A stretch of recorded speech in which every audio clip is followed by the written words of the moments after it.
আসসালামু আলাইকুম সকল কৃষক বন্ধুরা, আমাদের কৃষি চ্যানেল থেকে আপনাদেরকে শুভেচ্ছা অভিনন্দন।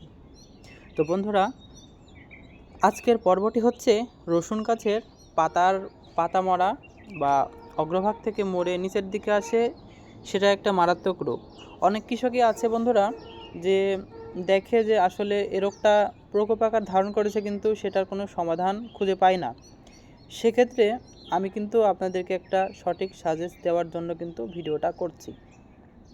তো বন্ধুরা, ভিডিওটা শুরু করার আগে কিন্তু একটা ছোট্ট কাজ করে নিব, সেটা হচ্ছে আমার চ্যানেলটা আপনারা সবাই সাবস্ক্রাইব করে রাখবেন। তাহলে পরবর্তীতে আমার যে ভিডিওগুলো আসবে সেগুলো কিন্তু আপনাদের কাছে আগে আসবে। তো বন্ধুরা, শুরু করি।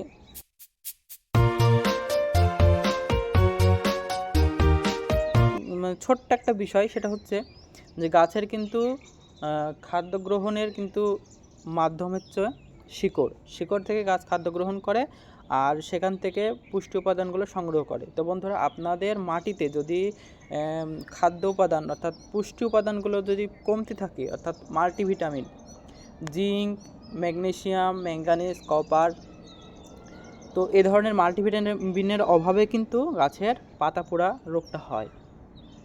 তো মাল্টিভিটামিন কি আর মাল্টিভিটামিন সম্পর্কে কিন্তু বিস্তারিত আলোচনা পরবর্তী ভিডিওতে আসছে। তো বন্ধুরা, রসুনের পাতা পোড়া রোগের একটা প্রধান কারণ হচ্ছে মাল্টিভিটামিনের অভাব, আর দ্বিতীয় কারণ হচ্ছে রসুন গাছের পাতা পোড়ার আরেকটা কারণ হচ্ছে ছত্রাকজনিত লক্ষণ, অর্থাৎ ছত্রাকজনিত কারণে কিন্তু অগ্রভাগের দিক থেকে পড়ে নিচের দিকে আসে।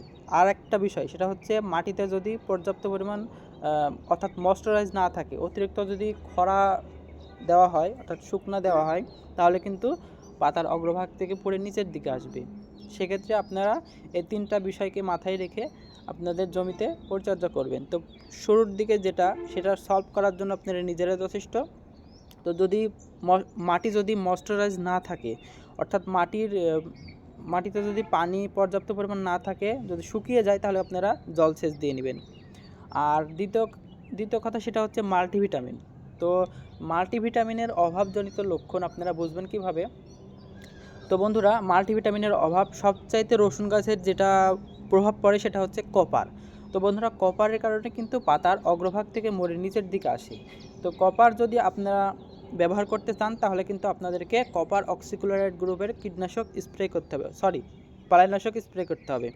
তো যদি কপার অক্সিক্লোরাইড গ্রুপের বালাইনাশক যদি আপনারা স্প্রে করেন, তাহলে কিন্তু এটা একটা সমাধান হয়ে যাবে।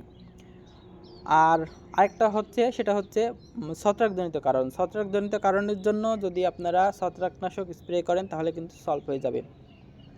তো বন্ধুরা, ছত্রাকজনিত কারণ এবং মাল্টিভিটামিন দুইটাই যদি অ্যাড করে আপনারা স্প্রে করেন, তাহলে কিন্তু এটার সমস্যা একেবারে সমাধান হবে। এটা কিন্তু আর কোনো সমস্যা বলে দেখা দিবে না। সেক্ষেত্রে আপনারা আপনার জমিতে কি স্প্রে করবেন? বন্ধুরা, মাল্টিভিটামিন হিসেবে আপনারা যদি কপার অক্সিক্লোরাইড গ্রুপের ছত্রাকনাশক অর্থাৎ অক্সোভিট এই ছত্রাকনাশকটা যদি আপনারা স্প্রে করেন, তাহলে কিন্তু অনেকটাই সমাধান চলে আসবে।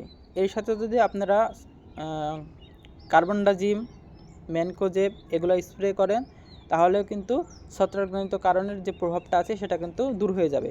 তো বন্ধুরা, সবচাইতে ভালো রেজাল্ট দেয় সেটা হচ্ছে বোর্ডো মিক্স। তো বোর্ডো মিক্স বানানোর কিন্তু একটা পদ্ধতি আছে। তো বন্ধুরা, চুন এবং তুতের একটা মিশ্রণ আছে, সেটা হচ্ছে বোর্ডো মিক্স। তো বন্ধুরা, আজকের ভিডিওটা এই পর্যন্তই। তো পরবর্তী ভিডিওতে আপনাদের সাথে আবার দেখা হবে। সে পর্যন্ত আপনারা সুস্থ থাকবেন, ভালো থাকবেন। এ ধরনের আরও নতুন নতুন ভিডিও পেতে আমার চ্যানেলটা সাবস্ক্রাইব করে রাখবেন বন্ধুরা। আসসালামু আলাইকুম।